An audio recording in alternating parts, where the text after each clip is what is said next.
I'm Sarai. And I'm Haley. And this is Seamwork Radio. Welcome back to Seamwork Radio, where we share practical ideas for building a creative process so you can sew with intention and joy. And if you missed last week's episode, for the next few weeks, we're going to be sharing quick episodes full of tips to answer your most burning sewing questions. And today we're talking about sewing machine maintenance. So we have 5 tips to better care for your sewing machine.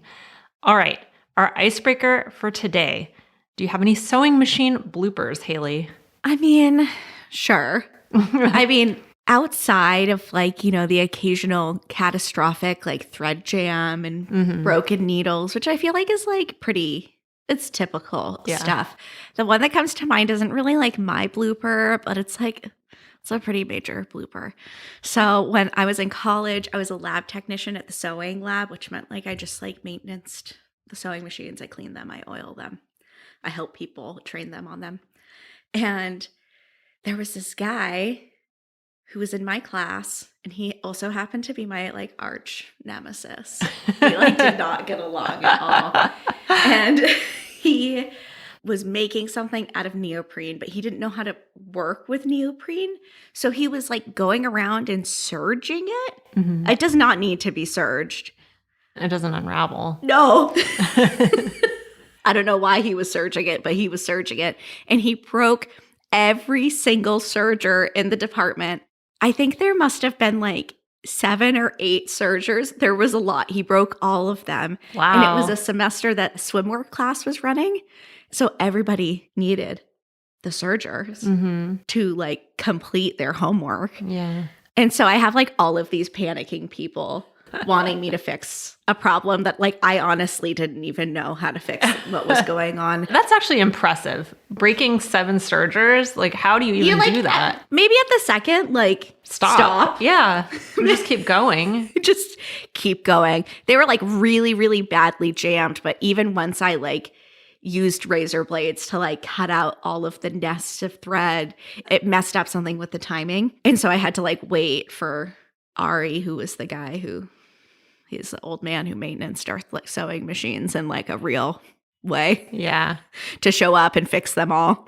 So I have a question. Was he your nemesis before this happened? He was my nemesis before this happened. And then he was your double plus nemesis after that. Yeah, I had a confrontation over the whole thing and everything. I can see why. He sounds like a real piece of work. Yeah, he was really self-involved. And I was young, and so I didn't have a problem telling him that I thought so. Whereas now I would be whatever, you do you. Now just ask him to pay for the maintenance. So tell me, do you have any sewing bloopers? Kind of like you, I have the normal bloopers, yeah. I think, of breaking needles, that kind of thing.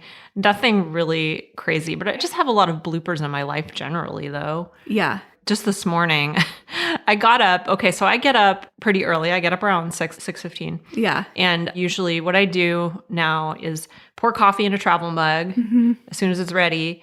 And I take Lucy out for her walk early in the morning at sunrise because, she also has a nemesis. It's a golden retriever.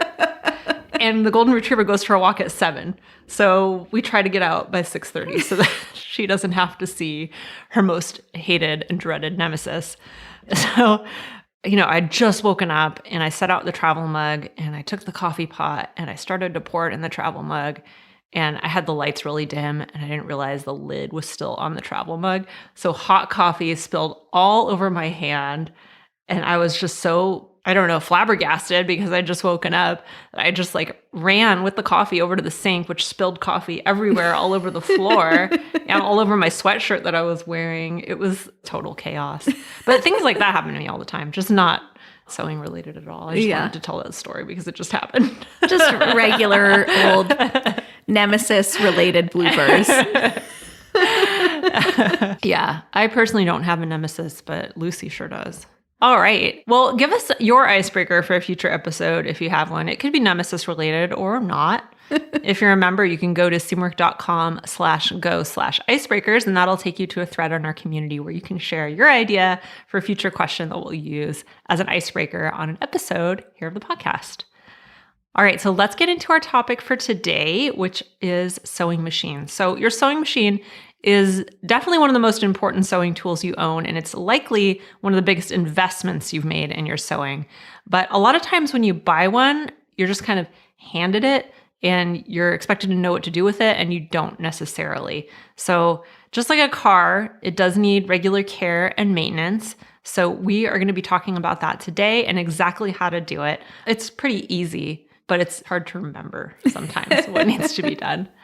So what was your first sewing machine, Haley, and how long did you have it for? My first sewing machine was a Kenmore, and it's still my sewing machine. I bought it in 2007, and I just like it. It's like a nice machine. Yeah. It's not like super fancy, but I was like just about to go to college, and I was majoring in fashion, and so I was like, where do I buy a sewing machine? My stepdad was like, Sears. Of course. Obviously. So we went to Sears and I got a Kenmore, and I still have it. I take care of it. It's in good shape. I'm also just one of those people, I'm this way with cars too, where I'm just like, it's fine. Yeah. It does what it's supposed to do. Like point A to point B. Yeah. It's something that I like I don't want to say I don't value it. I value it, but I don't like feel the need for like bells and whistles. So yeah, that's my first and only sewing machine. When I do get a new sewing machine, it won't be to replace my Kenmore. It'll be like maybe like a home industrial or something to use in addition to it. Yeah, that's smart. I kind of wish I had a home industrial. Yeah, that's the only thing she struggles with is like if I want to sew some like really heavy bull denim or something like that. Yeah. She can do it. It just takes some extra coaxing. Yeah. I just love how fast industrial machines are. Same. That's what I love. What about your first machine? So my first machine was a white brand sewing machine, and my mom bought it for me when I was 16, maybe 17. So I had just started learning to sew for my grandmother. So I had been sewing on her machine, and she got me one of my own to have at home, and it was fine. It was fine. It lasted many years. I went to college in New York, so I took it with me. And then I gave it to a friend of mine when I moved back. I think I was buying another machine, so I gave it to somebody. Or maybe I sold it. I can't remember, but I gave it to somebody I knew. And it was a fine machine, and it came with a lot of feet. That's what I remember. And I didn't really know how to use the feet. It took me probably until my next sewing machine before I figured out what to do with all the presser feet. You're like, that's what all these things do. But it was fine. You know, it was just one of those very basic, really simple machines that did what it was supposed to do. Yeah, you know? totally. I like it. But now I have a fancy Bernina, and I've just, you know, after using Berninas for so many years at work, I just am addicted to them, and I love them, and the quality is so wonderful, and all the feet are so wonderful. It's just a joy to sew with, but I'm perfectly happy sewing on pretty much any old machine that works well, that functions well. Yeah, same. I'm also like a little spoiled because I've always worked places that had like tons of machines. Like at the office, we have an industrial machine. We have a Bernina. There's a Janome kicking around there, our backup machine. Yeah. So I always work places where there's like other machines. So if I'm ever like, old Kenmore, just not going to like that, I just like go to work. Yeah. Use a different machine. Yeah. I think there are so many machines out there that are like, you can get a top of the line if things really, if there are aspects of it that really matter to you. You can get a top of the line and spend a lot of money. And I think that's great if you know that's what you like. But I feel like there's a lot of machines out there that are like the Toyotas of sewing machines that just work really well. They last a long time, don't need a ton of maintenance. Everybody knows how to work on them. Yeah. Does what it says on the tin. That's all you need. Yeah. I'm a real Toyota kind of a girl. So yeah, that's me all the way. So what areas of sewing machine maintenance do you feel like you're really good at? None. Well, no, I shouldn't say that. So my Bernina, one of the things that I do love about my Bernina is that it tells me when it needs oiling and cleaning. So I would otherwise forget about it. So that's really, really nice because it knows how much you've sewn on it and can calculate when it needs to be cleaned and oiled. So that part I'm pretty good at. When it tells me to do it, I do it. So that's a feature that I really value because I'm pretty lazy about that kind of thing sometimes. Other than that, I mean, I'm okay at taking it in for service. maybe not as often as I should, but I do take it in for a service. My machine's pretty new. It's not that old, so I don't worry about it too much right now. But if I didn't have those reminders, I'm not naturally good at it. So what about you? I'm really good at keeping my machine clean and remembering to like clean it between projects. Yeah. And also I'm like a little bit like anal about things like that. Like I really have to clean my sewing space between projects. And with that, I clean my machine. So that's probably what I'm best at, and changing my needle. Yeah, I do change my needle. Really good about changing my needles because it makes a huge difference in your quality of sewing. So it's an easier thing for me to remember. Yeah. What about the areas that you neglect? What do you neglect? I do think I neglect professional servicing, not a ton, but probably more than I should. Yeah. But other than that, I think that's the main thing that I should probably do more of. Yeah. What about you? Yeah, that's what I'm guilty of. Yeah. I just like know my machine really well. And so like I know when she needs to be serviced and I'm like, well, when she starts making weird noises, Yeah. I'll bring her in. I know that I shouldn't wait until my machine is like in crisis before I service it. But, you know, that's kind of the way that I've dealt with it to this point. Yeah. I could definitely improve on that though. Yeah. That's how I learned to knit, is my sewing machine broke down during the holiday season when I was just about to make a bunch of gifts. And so I decided I would learn to knit instead, not realizing that knitting is like 10 times as slow as sewing. So much longer. But I did learn to knit from that experience. But it's so inconvenient when someone like your sewing machine's gone for a week or two. You're like, what am I supposed to, what do I do now? All right, well, let's dig into these tips. We have 5 tips for you today. And I will kick us off with tip number 1, which is don't avoid your sewing machine manual. I think a lot of people are like intimidated by it. It's this big fat booklet and you don't really want to dig into it. You're like, I know how to use a sewing machine basically. So what else is there to know? But by reading it or even just skimming it, you can get a better understanding of how your machine works. You'll pick up some sewing machine maintenance tips, and you also might learn some like cool features along the way of your sewing machine that you didn't know about before. So I feel like being comfortable with your sewing machine is really like step 1 to like doing your like self-maintenance, and your sewing machine manual is just a really great tool for that. Yeah. I totally agree. Plus, I like learning about all the different stitches and things that my machine can do. Same. It's really fun because then you'll find uses for those things if you know how to do them. Tip number 2 is to set a reminder for both self-maintenance and for servicing. So I mentioned that my machine has its own reminder system in it, which I absolutely love. But if yours doesn't, you can still set it up for yourself and just kind of fix it and forget it. So set reminders for professional maintenance once a year. And that's something that I should probably be doing that I'm not, but that's the general recommendation. And then as far as cleaning it and oiling it, you can do that yourself in most cases. So the frequency really depends on how much you sew, which is why it's really handy to have your machine tell you, because it can calculate how much you've been sewing. But if you sew a lot, you might want to service it or maintain it this way weekly. Or if it's not so frequent, you could do it monthly. So it just really depends on how much you're using your sewing machine at that time. So just make sure to give your machine a quick clean after any particularly linty projects. I think that's really important because it builds up in there. So if you're sewing something that has a lot of fluff coming off of it, then you might want to clean it right after the project. And something to add to that is if you have any questions about the frequency of cleaning your sewing machine or the particulars of it, ask the person who's servicing your machine because they might have some really good tips for how often to oil it based on how often you're sewing, all of that kind of stuff. All right, our next tip, which is maybe one of my favorite tips, is to change your needle regularly. So needles are disposable. They are not meant to be used until they are broken. Yeah. You want to change your needle just about every 8 hours of use. I think of it as like one larger project, 2 smaller ones, depending on how large or small those projects are. Yeah. And make sure that you're also using a needle that is appropriate for your fabric and for your project, because if you're using the wrong needle, you could be forcing your sewing machine to work a lot harder than it has to.